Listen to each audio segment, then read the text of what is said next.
그래서 전반적으로 치료 기간이 저널에 의하면 3개월에서 6개월 정도. 안녕하세요. 양학 김 선생입니다.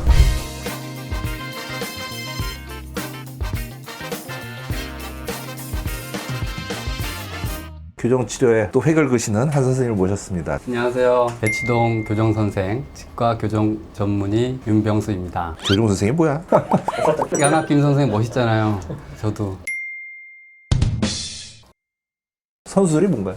수술을 먼저 하고 교정을 나중에 한다. 그러니까 20, 30년 전에 이제 제가 레지던트 할 때만 해도 선수술이라는 개념은 아예 없었어요. 선수술은 해서는 안 된다는 생각을 했었고 무조건 교정치료를 먼저 해서 수술을 해야 된다고 생각을 했는데 그게 변한 이유가 뭘까요? 치료 기술의 발달이 여러 가지가 있는데 수술한 후에 치료 예측 기술이 발달했습니다. 진단 기술이 발달이 있고요. 미니 스크류, 교정용 나사라고도 하고 미니 임플란트라고도 불리는데 이 장치가 치아의 이동 범위를 굉장히 넓혀줬어요. 일단 이게 치아 구조화의 범주라는 그래프인데 교정으로서 저희가 사실 들어갈 수 있는 양은 2mm로 한계하고 있어요. 중간에 빨간색은 성장 조절을 동반했을 때 치아 이동량을 하는데 성장기 사춘기 때 치료하게 되면 한 5mm 정도까지는 턱을 넣을 수 있다. 그런데 이제 아까 미니스크류 말씀드렸었는데 교정 미니스크류는 이 성장의 범주보다 약간 넓게 치아 이동을 가능하게 됐습니다. 그러니까 옛날에는 우리가 예측한 만큼 치아가 안 움직이면 낭패잖아요. 근데 지금은 그 기술들이 좋아져서 잇몸에 나사를 막든 뭐하든 우리가 원하는 범위 이상으로 움직일 수 있다.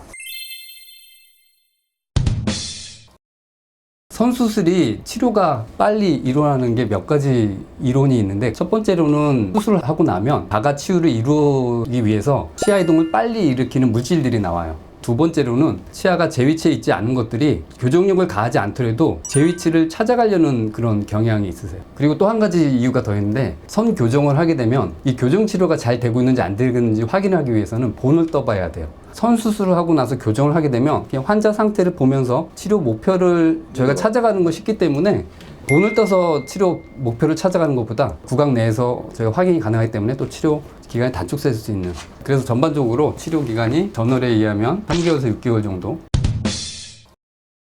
왜 선생님마다 선수술을 할 수도 있고 안 할 수도 있다고 생각을 할까요? 그거는 이제 취향이지?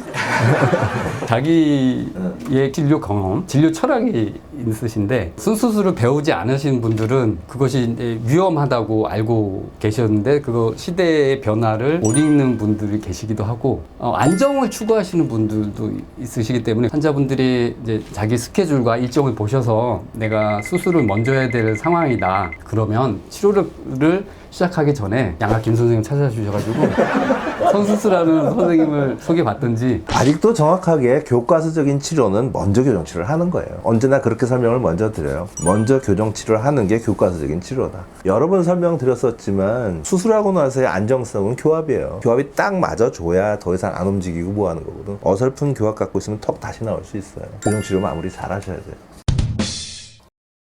오케이, 하나 더. 정말 선수를 안 되는 케이스는 뭘까요? 이런 케이스는 난 선수를 진짜 하지 말라고 그래. 하기 싫어. 주걱턱인 경우에는 위에 마지막 어금니가 닿지 않는 경우가 있어요. 그럴 경우에 그 어금니를 위로 올리고 나서야 교합을 잡아줘야 되거든요. 상악의 최후방 어금니가 너무 내려와 있는 건 힘든다는 거지. 그렇죠. 결론은. 예. 그리고 여러 가지에 의해서 비대칭이 중심을 예측하기 힘들 때.